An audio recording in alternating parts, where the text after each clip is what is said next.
Hello everyone and welcome to another session of the NQT 2021 programming questions. We ran a poll and most of you said that you want coding questions to be covered, and so that's why we are covering these coding questions. Today we'll look at a more difficult question than the previous one. The previous one was coin change. If you missed that, please go and check out our channel, and you can also check it in the description below. And also, if you're here already, make sure to subscribe to this channel to get more updates on all of the NQT things, and also like this video so that more people come to know about this channel and such tutorials as well. So today we're going to look at this NQT 2021 question, which is basically a previously asked question of NQT called difference sum. Here we'll use things like strings in C, and you'll understand how to do that. But before I go ahead, just a little bit of background on how you can go ahead and practice on the Edis platform. So to go and practice on the Edis platform, click this link, right? This link will open up the page, and why you should use this is that you can get one free mock test. I highly suggest you do the one free mock test because as I've been saying earlier, questions repeat. If this question repeats and you've not yet done that mock test, then you will feel bad for yourself. Similarly, there are 5 paid mock tests, so that is for a cost of 999 you can just buy this entire pack and you can get 5 paid mock tests. There's very little time left for NQT, so starting today, if you do even one mock test every day, it will be really beneficial for you. There's a tutorials on all of the topics, and bunch of practice material, more than 1000 practice material. Definitely it will help you prepare well for the TCS NQT. When you click this above link, this is the page that opens up for you. As I said, it's a course for 2000, but we're selling it for 999 as a discount for the month of October. So you can click this try one free module and you will come and open this page. Right, this is the page that will open up, where for you this module will be opened up for free. We have already covered the programming MCQs and the 2 coding questions in this module. What I'm going to do right now is going to open up a previously asked coding question, and in that previously asked coding question, I'm going to go and open this question called difference sum. So this is the question that we're going to solve today, called difference sum. And before I go ahead and solve that question, a small announcement for everybody. I know that everybody will benefit from this announcement. That's why I just want to make this announcement. And that announcement is that this Sunday, that is 18th October 2020, we have one free workshop on HTML and CSS. That is, you will get to build a gmail.com landing page of how exactly gmail.com looks. You will get to build that landing page of Gmail. This will be covered using HTML and CSS. It's a brilliant way to get a project onto your resume for free. You can actually showcase this on your resume for free. Make sure you go ahead and sign up for this. The way to do that is sign up for the Edis Webmaster Bootcamp. It's free to sign up, so you can go ahead and sign up for the Edis Webmaster Bootcamp and click the try one free module to sign up. Once you sign up, you will see upcoming classes. You just have to click book over here to get the upcoming classes, and you can then log in, and at that time you can sign up as well. So highly suggest you. The instructor is brilliant. It's my co-founder Abhinandan, who's done web projects since, as far as I can remember, he's been doing web projects since the last 10 years. He's built like amazing applications as well. So you could not get a better teacher to teach you about HTML, CSS. Do sign up for this free workshop to understand how amazing and easy it is to build things in HTML and CSS. Okay, now let's go back to our question, and the question is basically this. So the question is, given a number with maximum 100 digits as input, find the difference between the sum of odd and even position digits. Let's look at the example. So at the odd positions you have 1 and 5, at the even positions you have 4 and 3. So 1 plus 5 is 6, 4 plus 3 is 7. The difference between them is 1. Okay, that's the thing over here. Is there any other input? No, that's the only input that's given to us. So basically at the odd positions you have to sum them up, at the even positions you have to sum them up, and you're supposed to take the difference. Now, should it be 7 minus 6 or should it be 6 minus 7? The question also makes it clear over here. Note that we are always taking absolute difference, right? So we're always taking the absolute difference. We don't care about the sign. We're just looking at the difference, and it should be the absolute difference. Okay, let's understand how we can solve this question. On the face of it, it's simple, like you and I can solve it, but one catch over here is, given a number with a maximum of 100 digits as input. Okay, so generally speaking, when we try to solve these questions, what happens is that to extract the digit, generally, if, like, for example, generally speaking, the general approach would be divide, or rather take approach take modulo of 10, right? Take modulo of 10 and keep getting one digit every time, right? That's generally what you do, right? Like for example, you have 23. If you do 23 modulo 10, you'll get 3. And then or if you had a number like so let's say if you had a number like this, one second, yeah, so let's say if you had a number like, right, so you would take modulo 10, you'll get 8, then you divide by 10 and again take modulo 10, you'll get 2. So that is the approach of extracting the last digit. If you don't know what I'm talking about, go and read it up, but it's a very famous approach of extracting the last digit.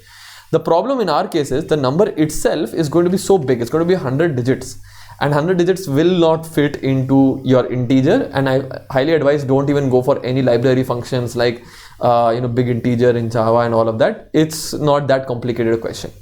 You take the input as a string, right? So and in the string you can have how many ever digits you want, right? You don't have any issue over there. So you take the input as a string, and then your task becomes how can we go to the alternate digits and sum them up. The thing is, we will be doing this question in C. So when you take the input as a string, it's actually an array of characters, right? Now this is one of the problems that we are going to face, right? That it's a character, so there are array of characters, and if it's an array of characters, how do we actually sum up characters by themselves, right? We won't really get any value from the sum of the characters, right?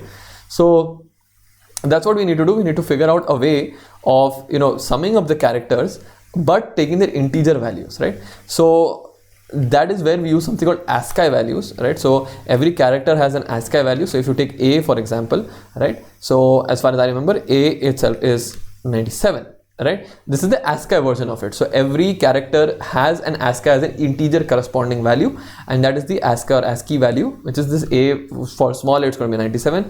For capital A it is 65, and then the remaining ones follow, like 65, capital B 66, capital C 67, and so on. Similarly, small a is 97, small b is 98, small c is 99, small d is 100, and so on. It goes on like that. So we will be making use of something like this, all right? What we have to do is go to the alternate digits, right? So like the question gave us an example of, let's say 1453, right? So give us the example of 1453. So what we need to do is do 1 plus 5, that is the alternate digits, and then also do 4 plus 3. That's what we need to do, right? So that's what we'll need to keep doing. So 1 plus 5 and 4 plus 3 is what we'll need to do every time. Okay, how do we solve this problem, right? So how do we exactly go about solving this problem? Well, the first thing is we will divide it into 3 parts, right? So first is taking the input of the string, and let me start with that. Okay, I'll write what are the 3 steps over here as we had mentioned. So we want to do 3 things here. Let's go ahead and see. And the standard stuff, let me quickly write this stuff. So io.h void main, right? So this is the standard stuff that we'll write. And now what we said was, let's divide it into 3 parts, right? So we're going to do 3 parts. Part 1, what's the part 1? In part 1, we are going to take input a string, right? In part 2, we are going to alternate characters, right? Let's do these 2 parts, right? If we are able to go to the alternate characters, then converting to integer and taking their sum is the easy part. But if we are able to alternate the characters, then we are in a particular place. Okay. So let's first take input the string. What we'll do is in C at least we have let's say char num 100, because it's a 100-digit string is what we've told. So we declared an array of characters because we don't really have a string, and to deal with strings we'll also import #include string.h. So we'll use string.h to work with strings with us. So we'll do scanf modulo s num. So we're going to take input on this string. So we got the string over here. So that taking input the string was the easy part. How do we alternate the characters? Well, to alternate the characters there are a couple of ways. We'll have to go as a for loop. So I'll start from I is equal to 0. I'll keep going till num of I, right, is not equal to a null value, right? So num of I is not equal to null, right? And then we'll go I plus plus, right? So we have to keep doing this one. Okay, all right, so we'll need to keep doing this. What would be a better way of doing something like this one? Okay, there are 2-3 ways that I can think of. So one of the ways is, that the starting one is an even position, or you can take the starting one as odd, whichever. We just care about the alternative positions, right? So you know that the first one is, let's say, even, and then the next one coming is odd, right? What we can do is that we can assume a flip bit, right? So int flip is equal to 1. Let's take this to be the case, right? So int flip is equal to the 1. And what flip basically does is that flip will alternate between 1 and 0.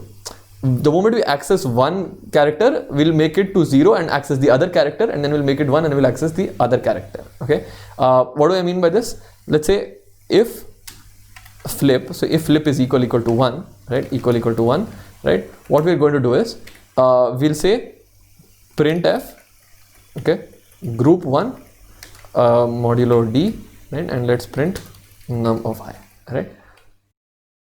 Again, this is not at all required by the question, but it's just to demonstrate one thing to all of you. Okay. So once we did this, okay, then what we'll do, we accessed the num I, and then we'll make flip is equal to 0. And you say, okay, next time you go to the other block. Okay. And what is the other block? Else. What we'll do is we'll print as group 2, and we'll make flip is equal to 1 over here, right?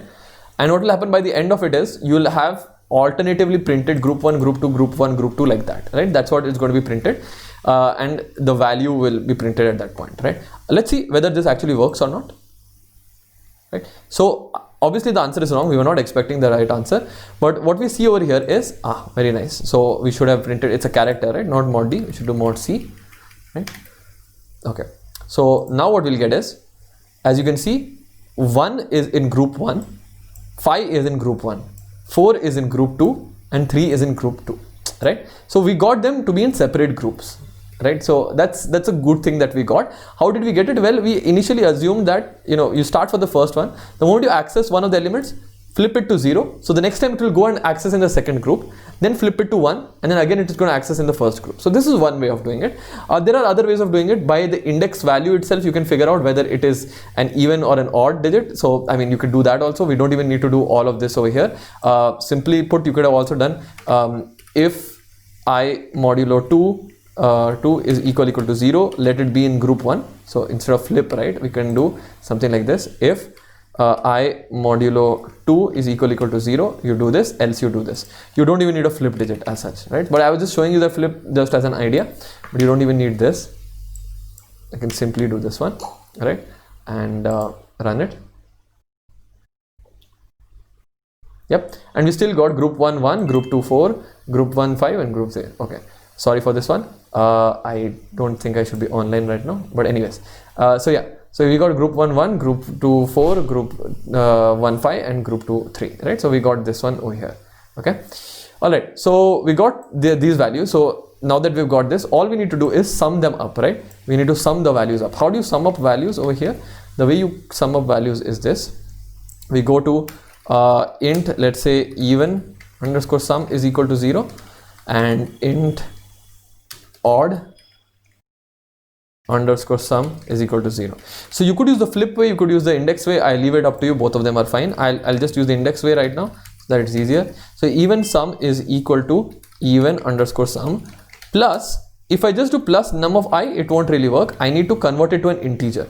But if I convert to an integer, I'm going to get the ASCII value, right? I am not really going to get the I'm not going to get the actual value of it. I'm going to get the ASCII value. So what should I do?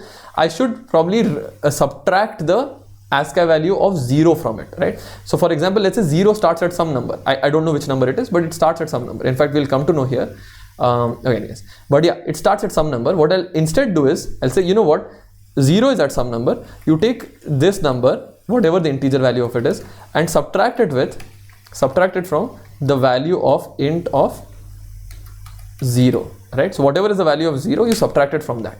Why are we doing this? Because I don't want to remember the value of 0. I mean, you could just remember the value of 0 and subtract that from here, but we are saying, you know what, just get the value of 0 and subtract from that. That also works for us. So we do this.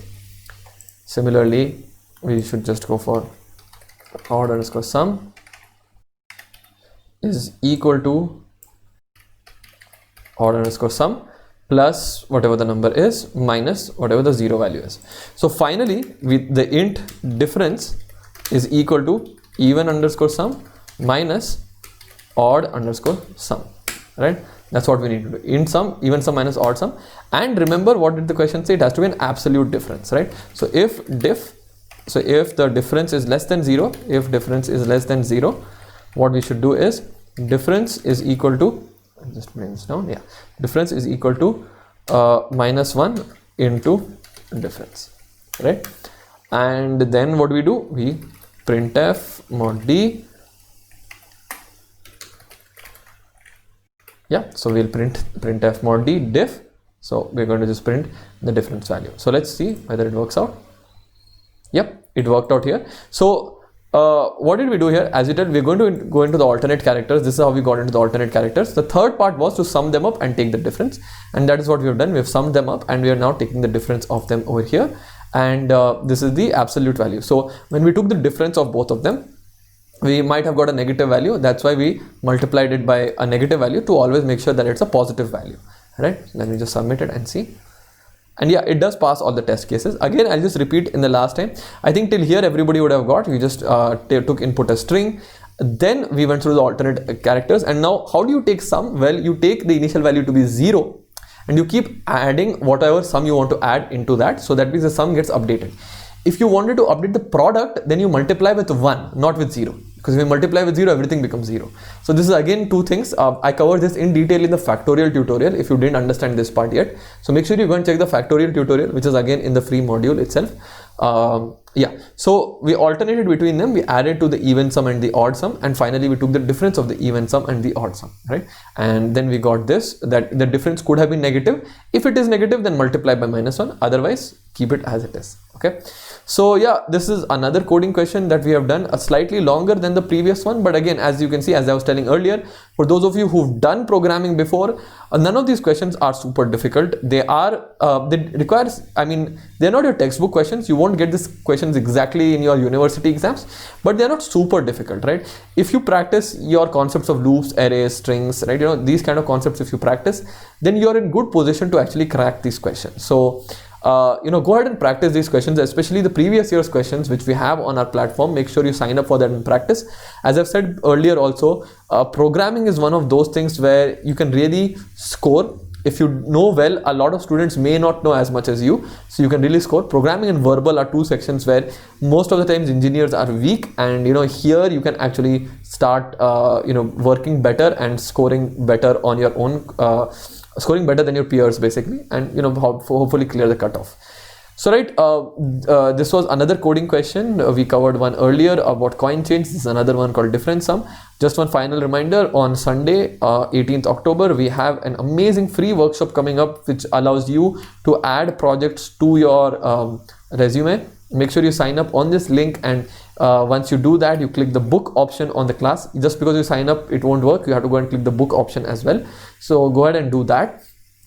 Super interesting workshop which will help you become a much better engineer and also help you get a project. So make sure you sign up for that. And if you want to sign up for the NQT course, this is the link where you have to go to. Click that. Just for 999, you'll get 1 free mock test and 5 paid mock tests as well. Time is very limited. Try to do 1 mock test every day before the test, and hopefully you have practiced enough to crack the questions itself. Thanks everybody for joining in. It's always great to have you all online. We will be doing a few more marathon sessions, and I'll be taking more question and answers at that time. Currently not taking much. If you have any questions, you can still post on the chat. Our team will reply. But otherwise, you know, or leave in the comments below and our team will reply there. But yeah, otherwise, you know, just do subscribe to this channel and like this video so that you come to know about more such opportunities that are going to come up soon. And especially we're going to do a couple of, like, you know, really big revision sessions on this channel. So make sure you're subscribed to come to know about those as well. Thanks everybody for joining in. This, sorry, yeah, that was the wrong one. But thanks everyone for joining in. This was the question, difference sum. And yeah, I'll see you all next time. Stay safe. Thank you.